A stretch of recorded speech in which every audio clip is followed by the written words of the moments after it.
I promise one day, in the fullness of time, I'm going to give you a sermon that is not about the Boston Celtics. But that day is not today. Today, we have to talk about Game 7.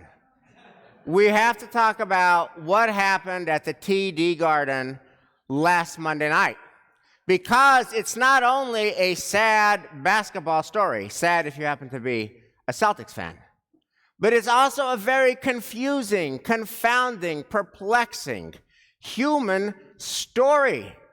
How do we understand what happened Monday night? How do we understand our home team losing the first 3 games, including 2 at home, and then winning the next 3 games, including 2 on the road? How do we understand last Saturday night's stunning last tenth of a second victory? And then Monday night, the utter collapse at home. So hot, so cold, so dialed in, so not dialed in, so inspiring, so disappointing.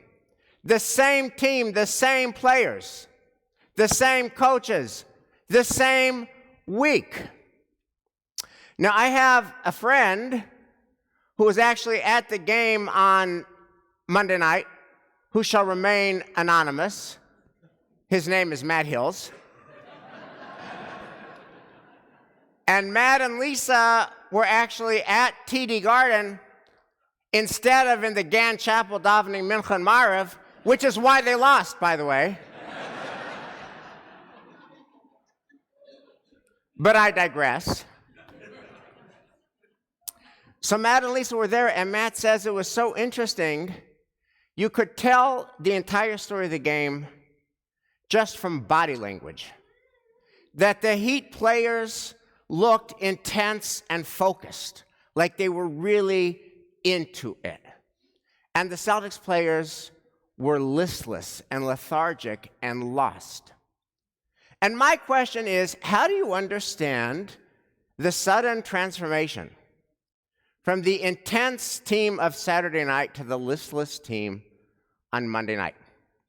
And I often think about this in what I call the sudden stranger syndrome. Now, I'm totally making this up. I've never read about it. There's no real experts who has ever said this. But it's just something that I have encountered in life, the sudden stranger symptom, which is this. Somebody that you think you know. Somebody that you know and love. All of a sudden starts acting just differently in a way that now makes them unrecognizable to you. The same person, so different. And you're thinking to yourself, who are you? I don't quite recognize you in this form. It can happen to our kids. Our kids graduate high school, and they go off to college, and they go off to young adulthood, and they connect to an idea or a trend or a fad, and you don't quite recognize them anymore. They're kind of like not the high school version that you last had under your roof. It can certainly happen in a marriage, where one partner starts to evolve in a very different way, leaving the other partner to wonder, whoa, what happened to the person that I married? It could certainly happen with friends and colleagues at work. You get an email out of left field. Oh my God, what was that? And most confusingly, very often we can become strangers to our own selves. We get in a rough patch internally. We get in a rough patch morally. We struggle with demons. We struggle with temptations. We want things we know we shouldn't want, but we want them anyway. We're drawn to things we shouldn't be drawn to, but we're drawn to them anyway. And we find ourselves asking ourselves, who am I? Who am I becoming?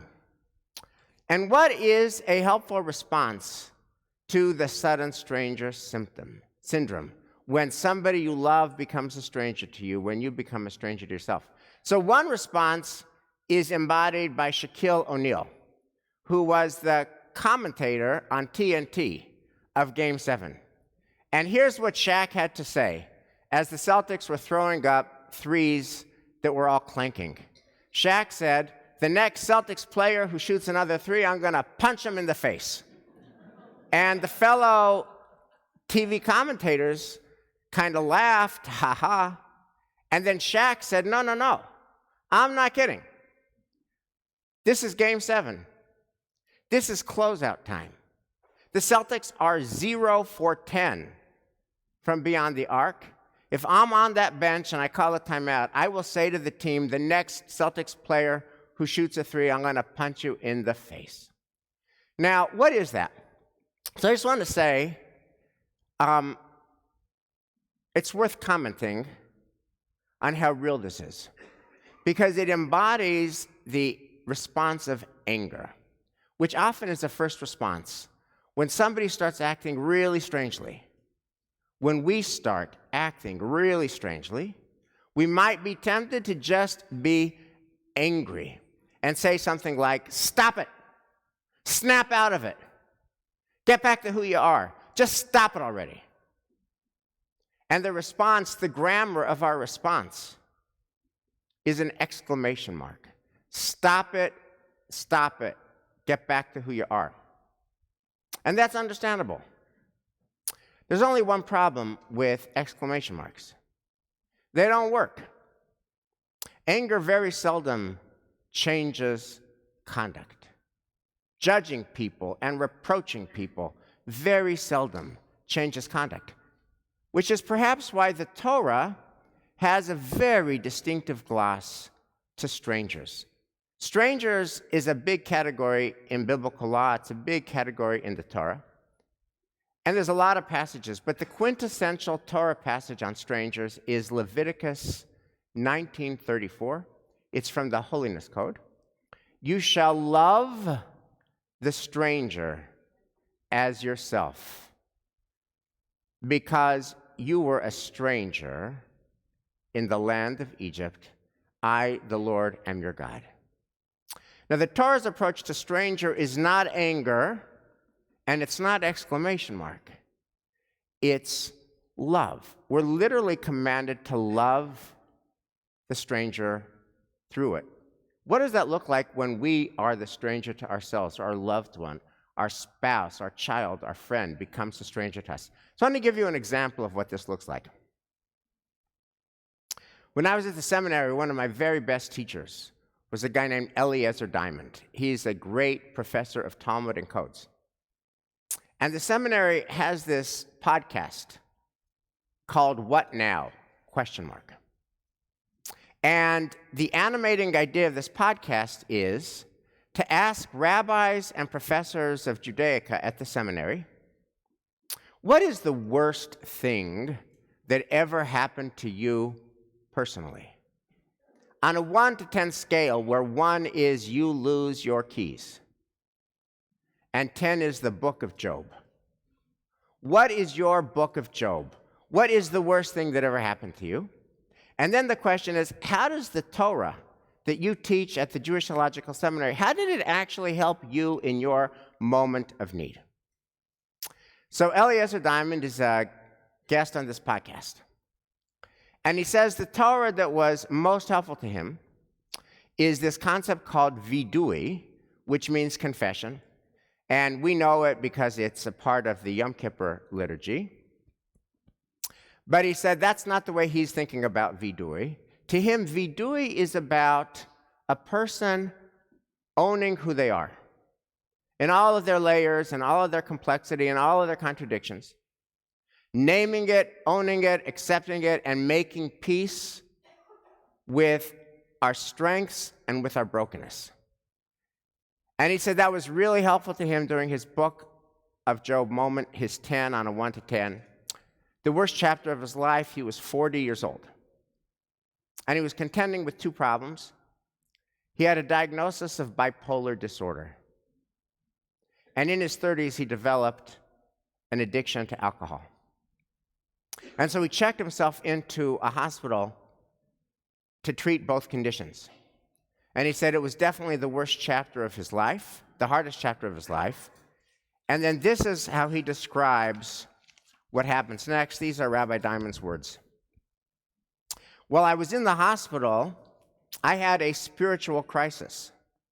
And the spiritual crisis was that I felt fraudulent because I was a rabbi and I was telling other people how they should lead their lives and giving them all kinds of great advice. And I didn't know how to live my own life. I felt like a fraud. And I didn't want to go to the Jewish chaplain because I figured it's somebody that I would know. So I decided to go to the Catholic chaplain. I called him up. I said, this is my story.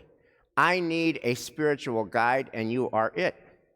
He said, sure, come talk to me. And I went, and I poured my heart out to him. And he said, so I want you to know that you will be a better rabbi now than you have ever been, because you've looked at yourself. You've accepted who you really are. You've accepted your brokenness. You've also accepted your strengths. And so now when you talk to people, you're going to be talking out of that place of honesty and self-understanding, and also the part of you that's broken. And you'll be able to help people in a way that will be far beyond what you've been able to do until now. When Rabbi Diamond became a stranger to his own self, when he looked at the mirror and he said, who am I? Am I a fraud? What was helpful to him was not anger and not judgment. What was helpful to him was this Catholic chaplain who enabled him to see both his strengths and his brokenness, and to accept himself for all of who he is, the strengths and the brokenness. And that takes love and listening. Now, what would it be like if we did our best to be our own version of that Catholic chaplain? When somebody comes to you with the sudden stranger syndrome, and at first you want to say, stop it! Go back! Stop! Could we check ourselves and lean into a gentler voice? And here's the good news. Here's the good news. Here's the message to walk away with. A little kindness and gentleness and a little listening and love can literally change the world for somebody. Everybody here has a superpower. You can change the world. You can change the world with your softness and gentleness. Consider what happened with Rabbi Diamond. When he was 40 and he checked himself into the hospital, he was so troubled by what he was dealing with. He couldn't see a rabbi. He couldn't see anybody who knew him. He couldn't see anybody who knew anybody who knew him. He had to see a Catholic chaplain. He had to see somebody who didn't know him. He just couldn't talk about it. And now he is so thoroughly healed by his encounter with that chaplain that he tells his story to the entire world. It's a click away for the entire universe on this podcast. What was it that the chaplain did? And Rabbi Diamond ends his story with the following coda. I just love this. My chaplain said to me, do you want to pray together? For a moment, I thought to myself, well, I'm a Jew and you're a priest. Like, who are we praying to? What's this going to look like? How's this going to work? But if you trust somebody, you trust somebody. So I said, yes, let's pray together. And what he actually did was he put his hands on my head And he gave me what we as Jews would call a mishaberach. He blessed me. He said, "May the God who blessed Abraham, Isaac, Jacob," and he kept on going up to and including Isaiah, "bless this man and give him health and strength and joy in his life."